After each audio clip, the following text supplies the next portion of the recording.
ایمان کسے کہتے ہیں؟ محمد الرسول اللہ صلی اللہ تعالی علیہ وسلم کو ہر بات میں سچا جاننا اور حضور کی حقانیت کو سچے دل سے ماننا ایمان ہے۔ جو اس بات کا اقرار کرے گا اسے مسلمان جانیں گے۔ بغیر مطلب سمجھے صرف زبان سے کلمہ پڑھ لینے سے آدمی مسلمان ہو جاتا ہے یا نہیں؟ اگر کوئی کلمے کے معنی سمجھانے والا نہیں ہے یا ہے بھی تو وہ معنی سمجھتا نہیں۔ اگر وہ زبان سے اتنا اقرار کرے کہ میں دین محمدی صلی اللہ تعالی علیہ وسلم کو سچا جانتا اور اسے قبول کرتا ہوں تو وہ شخص مسلمان ٹھہرے گا۔ جو لوگ اسلام کا اقرار نہ کریں وہ کون ہیں؟ ایسے لوگوں کو جو اسلام کو سچا دین نہ مانے کافر کہا جاتا ہے۔ مرتد کسے کہتے ہیں؟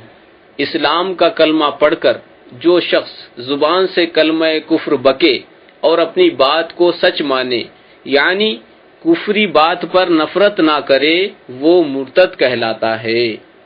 اور منافق کون ہیں؟ جو لوگ زبان سے اسلام کا کلمہ پڑھتے، اپنے آپ کو مسلمان کہتے اور پھر دل میں اس سے انکار کرتے ہیں، وہ منافق کہلاتے ہیں۔ مشرک کسے کہتے ہیں؟ جو لوگ خدا کے سوا کسی اور کو پوجتے یا خدا کے سوا کسی دوسرے کو بندگی کے قابل سمجھتے ہیں یا خدا کی خدائی میں کسی کو اس کا شریک ٹھہراتے ہیں، وہ مشرک ہیں۔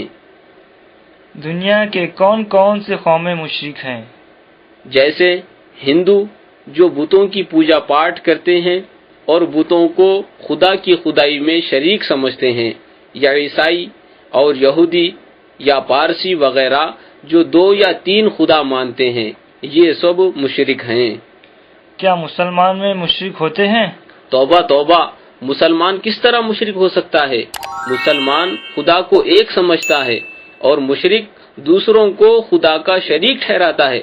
تو جس طرح کسی مشرک کو مسلمان نہیں کہہ سکتے، یوں ہی کسی مسلمان کو مشرک نہیں کہہ سکتے۔ مسلمان کو مشرک کہنے والے کون لوگ ہیں؟ کچھ نئے فرقے ایسے پیدا ہو گئے ہیں جو بات بات پر مسلمان کو مشرک اور بدعتی کہتے ہیں۔ یہ گمراہ بددین ہیں، ان کے سائے سے دور بھاگنا ضروری ہے۔ کیا کافر کو کافر بھی نہیں کہہ سکتے؟ مسلمان کو مسلمان اور کافر کو کافر کہنا اور ماننا ضروری ہے۔ یہ بات محض غلط ہے کہ کافر کو بھی کافر نہیں کہنا چاہیے۔ خود قرآن کریم میں اللہ تعالی نے کافروں کو کافر کہہ کر پکارا ہے۔